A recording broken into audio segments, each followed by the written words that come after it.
Wakusu family, the dish we're going to make today actually has a lot of different components, and we're going to talk about the process that goes into composing a meal. I think that it's a nice idea from a Pan-African and Black liberation standpoint to think about the process of things. I think a lot of times we look back at history and we like to quote our ancestors. We like to mimic some of the things that they did in terms of protesting and reading books and activism, which is sort of a buzzword right now.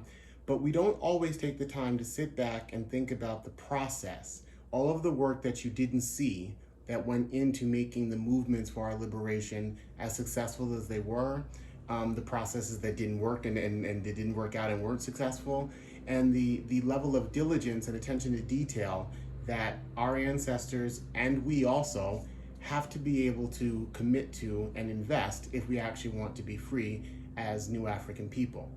Um, the dish I'm going to make today is actually a flatbread, so sort of a simple concept, but it has a lot of different components. We're going to do something that's got a vegetarian option and then something that's got a non-vegetarian option. And we're going to have several different components from a flavor standpoint, from a flavor profile, as also and also a lot of different techniques that we're going to employ in how we compose the meal. Starting with a dough that we're going to make from scratch, that will be the easiest go-to dough that you've ever seen. I think you're going to want to use it all the time. It's sort of become my go-to because it's so simple, and I'm not a baker myself, so it really helps. As always, let's start off by taking a look at the workstation, and I'll go through the ingredients and the utensils we're going to need for this particular dish. As I mentioned, this particular dish has got a lot of different components, several different ingredients. We are going to make a dough, and for that dough, we're going to need our whole wheat flour. We've got a little bit of baking powder. We've got some Greek yogurt, which I'll explain in just a moment. We've got our spice array. We've got some toppings and seasonings. We've got mushrooms, spinach, sage, apples, plums, blue cheese, as well as some crispy bacon, which I've pre-prepared and sectioned off. We're going to be using these utensils to access some of the fruit components, to do some chopping, some layering, some cutting, and of course our grill pan, which in this case we're going to cover in tin foil. As I mentioned, I'm going to be using a whole wheat all-purpose flour. If you don't have whole wheat flour, you are free to use regular bleached all-purpose flour. You could also use a self-rising flour, which is a little bit harder to find in most grocery stores. But if you do, then you can cut out one of the components, which I'll explain in just a second. But for this dough, we're going to use 3 ingredients. We're going to use our flour, and we're going to just take 1 level cup of flour, and then we're going to take a second.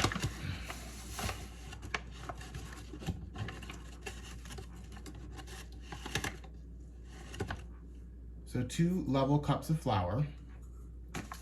To that, we're going to add 1 teaspoon of baking powder. If you use self-rising flour, you can skip the baking powder part. You won't need that. It's already in your flour, but in this case, we're using just a plain all-purpose. So we're gonna go ahead and use the baking powder. The next step is to use the exact same amount of Greek yogurt. This is the little trick here. The Greek yogurt is going to take the place of the yeast. It's going to have the active cultures that would otherwise bloom in the yeast. So along with the baking powder, it will help to give some fluffiness and some rise and some airiness to your dough. It will also provide a tanginess, that sort of tangy pizza dough quality that you would expect in a flatbread or a pizza. And that's what makes this dough particularly useful, because you can make all sorts of things. You can make flatbreads, you can make pizzas, you can make bagels. There's really no end to the kinds of all-purpose uses for this kind of a very, very quick and simple 3-ingredient dough. So I'm going to go ahead and scoop out 1 and then 2 scoops of the Greek yogurt. Now, Once I've got that scooped out, it's important that you've got clean hands because you're gonna just go ahead and start working your dough.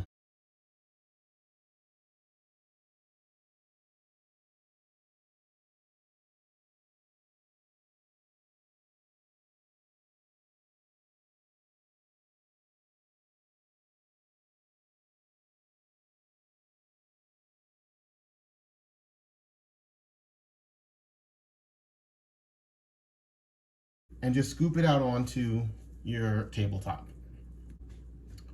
Once you've washed your hands, take a little bit more of the flour and sprinkle it on top of your mass.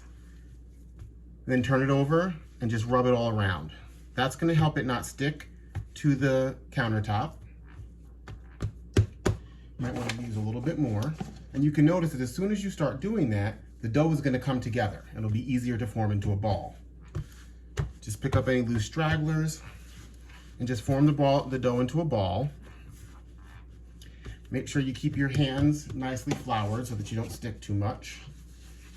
Don't worry about excess flour. It's gonna get all over your counter and all over your hands and probably all over whatever you're wearing. And then just start to knead your dough.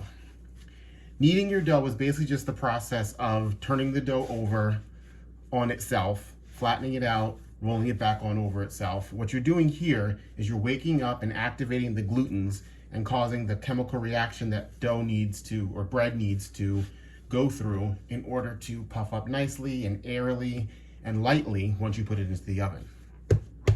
The other nice thing about this dough is that unlike other doughs that use yeast, eggs, and milk and things like that, this particular dough doesn't really need to rest. In addition to not having the yeast that needs to bloom, it also doesn't really need to rest. You can see that it's coming together into a nice ball already. We're gonna just do this for maybe 2 or 3 minutes. You don't wanna over knead, but you definitely wanna make sure that you get a good kneading into the dough so that there aren't any pockets where the yogurt and the flour have not combined. You don't want any sort of gooey, sticky parts. You want it to be a relatively dry dough when you're finished, slightly moist to the touch. And it should look roughly like what you're seeing in front of you. So I'm gonna work this dough a little bit more. And then I'm gonna try to get it into a nice little ball.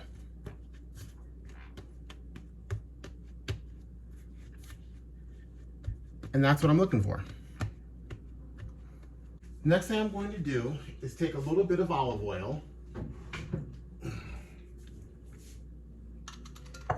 and into a glass bowl, I'm gonna just put a little bit in the bottom. And then I'm gonna take my dough, drop it in there, and coat it.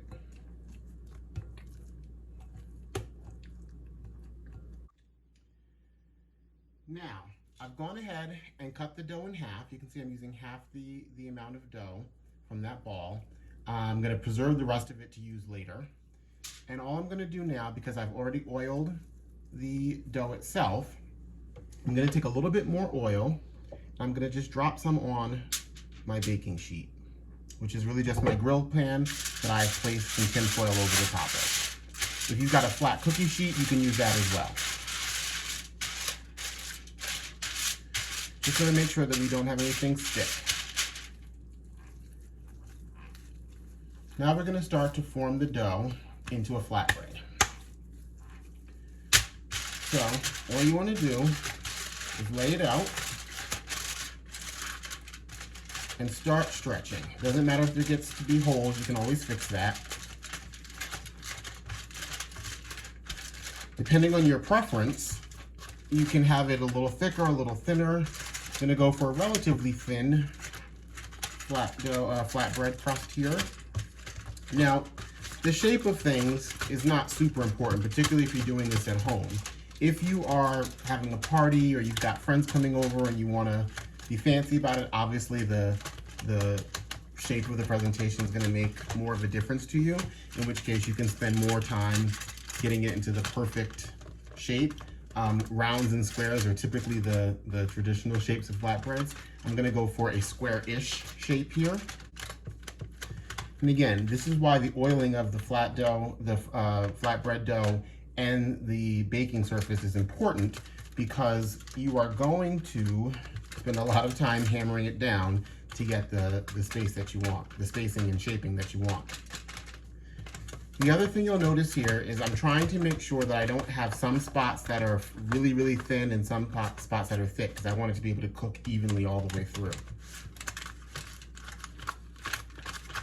This is starting to look good to me. The very first topping that I'm going to use is salt. No matter what it is that you're doing, you're going to need to season your food. So I'm going to take a little salt in my palm, and I'm just going to cover the surface of the flatbread with some salt. Just sprinkle the entire surface with some salt.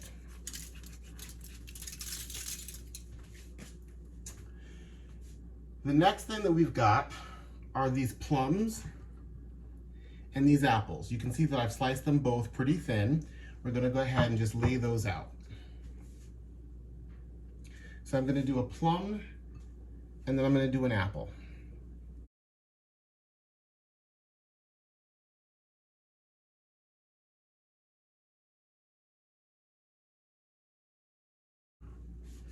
The next step is to layer on a little bit of sage. So we use sage to give it an herbaceous quality, to make it very, very savory, to give it sort of a woody note. So we're just gonna tear off some sage and sprinkle it just haphazardly onto the surface of the pizza, or the flatbread, excuse me.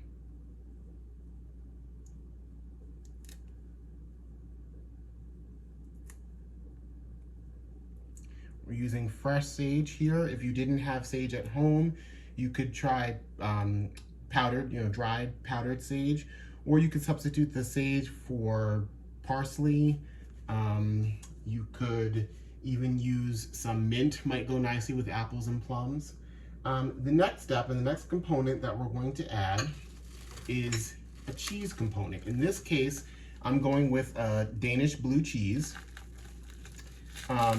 Any cheese, any blue cheese would work. If you didn't have blue cheese, or if you don't like blue cheese, you could also do a really sharp or an extra sharp white cheddar. Might go nicely with this. You could also try this with an Asiago cheese if you wanted to. Now with the cheese, I'm not going to cut it, I'm just going to break it off. Blue cheese is very, very crumbly, and we want like just dabs of it all over the place. Obviously, you're gonna do this to taste. It depends on just how cheesy you want it. Again, it's not a pizza, so we're not going for a gooey, full coverage. We're going for something a little bit more spotty, a little bit more sort of globs of cheese, globs of flavor for each bite that we get out of the pizza. And obviously, if you're watching calories, you're gonna control the amount of cheese that you add.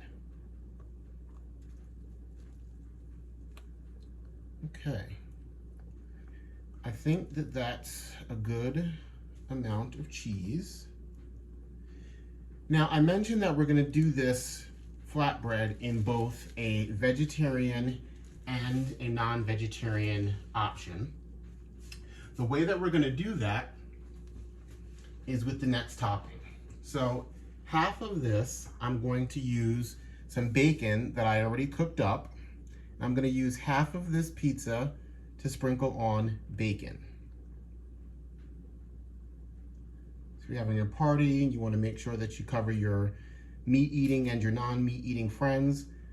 Flatbreads are good because you can pretty easily cover just parts of it with either dietary option. So here we've got some bacon on that side. Now, the bacon is nice because it's going to give you a smoky, salty, crunchy bite with your flatbread. And again, you don't have a sauce, so you're going to layer on lots of different flavor components. But we don't want to skimp just because we're going vegetarian. So what I've done here is I've pre-marinated some portobello mushroom stems. I made an open-faced mushroom and egg brunch dish yesterday. You can check out the video for that one as well. And I preserved the stem from that preparation where I only used the cap.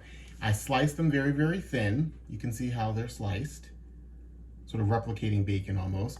And then I've been marinating them in a combination of soy sauce for the salt component, a little bit of garlic, a little bit of thyme to bring out that sort of woody herbiness to it, and then smoked paprika, which is easily one of my favorite spices to use. In this case, I'm using an organic smoked paprika. It also comes in a hot Hungarian variety that I like a lot. And that's gonna give you some of that smoky, bacony flavor in your mushroom.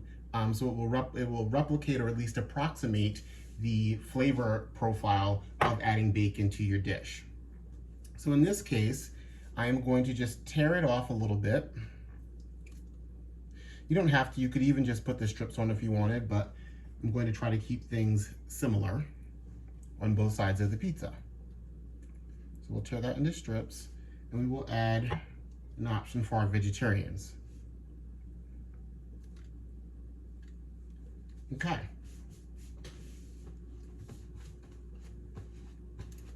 The last component to the dish is a little bit more greenery in the form of a leafy component. Now, you can do this a lot of different ways. You could add arugula, you could add a bib lettuce, you could add microgreens, you could add any variety of mixed greens.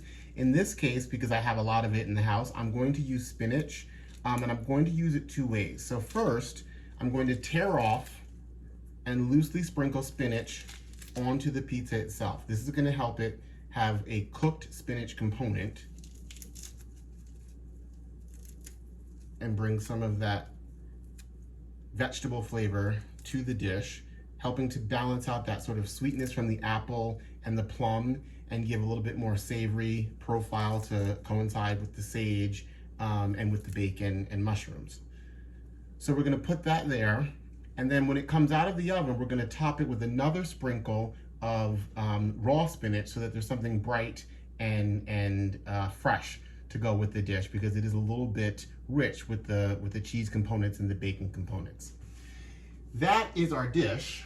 Now the only thing we've got to do is go ahead and get it into the oven. So I'm gonna put this into a 500-degree oven, and it will bake for between 10 and 15 minutes before it's ready. Obviously, the crispier you want your crust, the longer you want to leave it in, but you're not going to want to leave it in the oven for any more than 20 minutes because you don't want to burn it.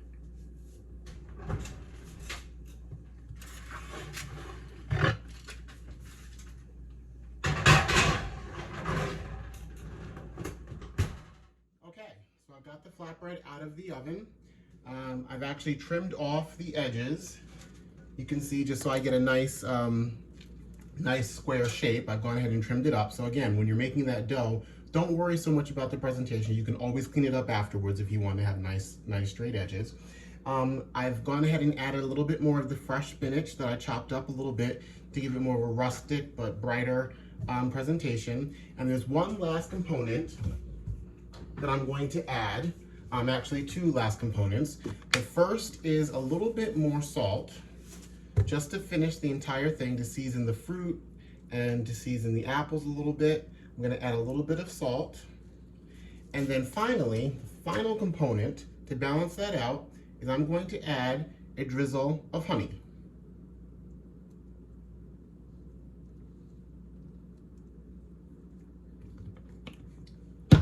And there is the finished flatbread.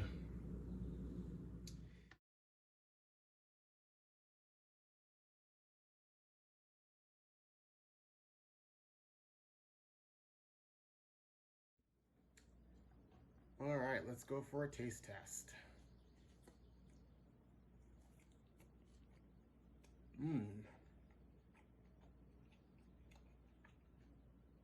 That blue cheese and that plum and that apple and that bacon, the crispiness. You can see the crispy underside of the flatbread. We got some nice ridges because although we use the tin foil, we put it on the grill pan, so it gives it a nice crunchy crust and nice little ridges underneath. Really, really good. And then this one is our vegetarian slice, the mushroom.